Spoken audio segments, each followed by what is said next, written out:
Police প্লাজার ঘটনাটি একটা গণ লুটপাট হয়েছে। এখানে সামথিং নাম সানভি বা টনি এরকম একটা নাম। তো তারা তারা দাবি করছে যে কিছু ছাত্রীকে দাবি করছে যে তারা তাদের জিনিসপত্র লুটপাট করে নিয়ে গেছে। কাটপিস ভিডিও দেখে কাউকে যদি চোর বাটপার বা ইত্যাদি এগুলো বলে যদি অপমান করার চেষ্টা করে, আমার কাছে মনে হয় যে এটা তার আসলে বিকৃত মানসিকতার পরিচয়ক, তাছাড়া কিছুই নয়। আপনি আসলে যাচাই করেন, আর আপনি যদি সত্যিই মনে করেন যে তারা চুরি করেছে, আপনি কোর্টে যান, আইনের আশ্রয় নেন, একটা মামলা করেন, মামলা করে সেখানে প্রমাণিত হোক চোর, সেই মেয়ে যদি চোর হয় তার জেল হোক, আমরা তখন তার জন্য আন্দোলন করব। কারণ আমরা আইনের শাসন ন্যায় বিচারের জন্য এখানে এসেছি, এখানে আমরা কারো পক্ষপাতিত্ব করতে আসি। আমাদের বগুড়ায় পুলিশ প্লাজায় যে লুটপাটটা হয়, আমরা সিকিউরিটি ইনচার্জ সেদিন যিনি ছিলেন তার সাথেও কথা বলেছি, উনি আমাদেরকে ইনশিওর করেছেন ওই যে ভেতরে কোনো শিক্ষার্থী যায়নি। শিক্ষার্থী যারা বাইরে যখন টের পায় যে ভেতরে লুটপাট হচ্ছে, তখন তারা তাদের কাছ থেকে কিছু মালামাল যতখানি পেরেছে উদ্ধার করে তাদেরকে ফেরত দিয়েছে।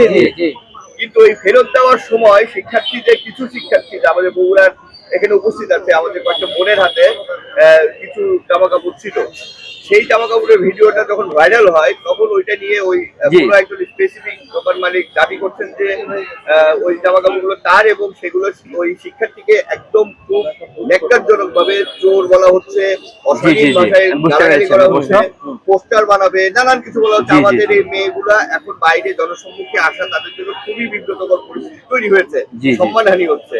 এই বিষয়ে তোমাদের অবস্থানটা কি আসলে, এটা পরিষ্কার? আচ্ছা, আমরা প্রথমে যেটি বলতে চাই যে আমরা একটি সংঘাত মুক্ত, হানাহানি মুক্ত একটা বাংলাদেশ গড়ার জন্য মূলত রাজপথে জীবন দিয়েছি। তারপরে এই সংগ্রামের বিজয় উল্লাস করতে গিয়ে কে বা কারা, আমরাও তাদেরকে এখন পর্যন্ত ডিটেক্ট করতে পারিনি। আমরা চাই যে আইন শৃঙ্খলা বাহিনী তাদেরকে দ্রুত ডিটেক্ট করে তাদেরকে বিচারের সম্মুখীন করুন। এখন এই যে ঘটনাটি যখন ঘটেছে, আপনি যেটি স্পেসিফিক ঘটনাটি বললেন যে পুলিশ প্লাজার ঘটনাটি একটা গণ লুটপাট হয়েছে। এখানে আমরা এটা জানি, অনেকগুলো প্রতিষ্ঠানে অনেকগুলো দোকান এখানে হয়েছে। তো এখানে আপনি যে প্রতিষ্ঠানের কথা বললেন সেই ভিডিওটি আমরাও দেখেছি। সামথিং নাম সানভি বা টনি এরকম একটা নাম। তো তারা দাবি করছে যে কিছু ছাত্রীকে দাবি করছে যে তারা তাদের জিনিসপত্র লুটপাট করে নিয়ে গেছে।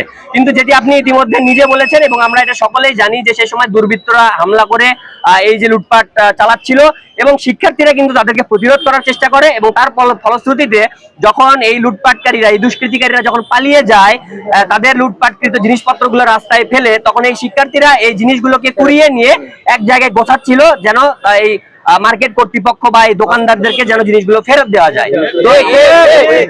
তো এই জিনিসগুলো ফেরত দেওয়ার জন্য যখন তারা কাজ করছিল, সেই সময় কিছু ভিডিও ফুটেজ লিক হয়, সেই ভিডিও ফুটেজ তৈরি হয়। সেই ভিডিও ফুটেজ গুলোকে এখন ভিন্ন খাতে প্রবাহিত করার জন্য কাউকে সম্ভবত ওনার সঙ্গে ওনার কোনো ব্যক্তিগত দ্বন্দ্ব থাকতে পারে, আক্রোশ থাকতে পারে, বা অন্য কোনো বিশেষ কারণ থাকতে পারে, এই বিষয়ে আমরা পরিষ্কার নয়। কিন্তু এই যে শিক্ষার্থীদেরকে যে এইভাবে হয়রানি করার যারাই চেষ্টা করবে, আমরা সেটার বিরুদ্ধে অবশ্যই সোচ্চার থাকবো, কথা বলবো, এবং সেই শিক্ষার্থীদের পাশে আমরা সবসময় থাকবো। এবং পুলিশ প্লাজার যে দোকান মালিক সমিতি এবং সেখানকার গার্ড, তাদের সঙ্গে কথা বলা হয়েছে, এবং তারা ইতিমধ্যে বিবৃতি দিয়েছে যে শিক্ষার্থীরা তাদের জিনিসপত্রগুলো ফেরত দিয়ে গিয়েছে, এবং যারা এগুলো করেছে তারা নিতান্তই দুষ্কৃতিকারী, তাদের সঙ্গে এই যে আন্দোলনকারীদের বা শিক্ষার্থীদের কোনো সম্পর্ক নেই।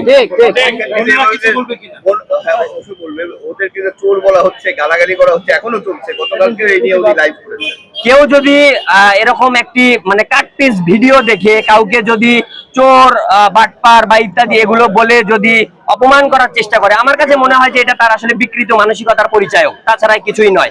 আপনি আসলে যাচাই করেন, আর আপনি যদি সত্যিই মনে করেন যে তারা চুরি করেছে, আপনি কোর্টে যান, আইনের আশ্রয় নেন, একটা মামলা করেন, মামলা করে সেখানে প্রমাণিত হোক চোর, সেই মেয়ে যদি চোর হয় তার জেল হোক, আমরা তখন তার জন্য আন্দোলন করব। কারণ আমরা আইনের শাসন ন্যায় বিচারের জন্য এখানে এসেছি, এখানে আমরা কারো পক্ষপাতিত্ব করতে আসি। কিন্তু যেটি আমি বলবো,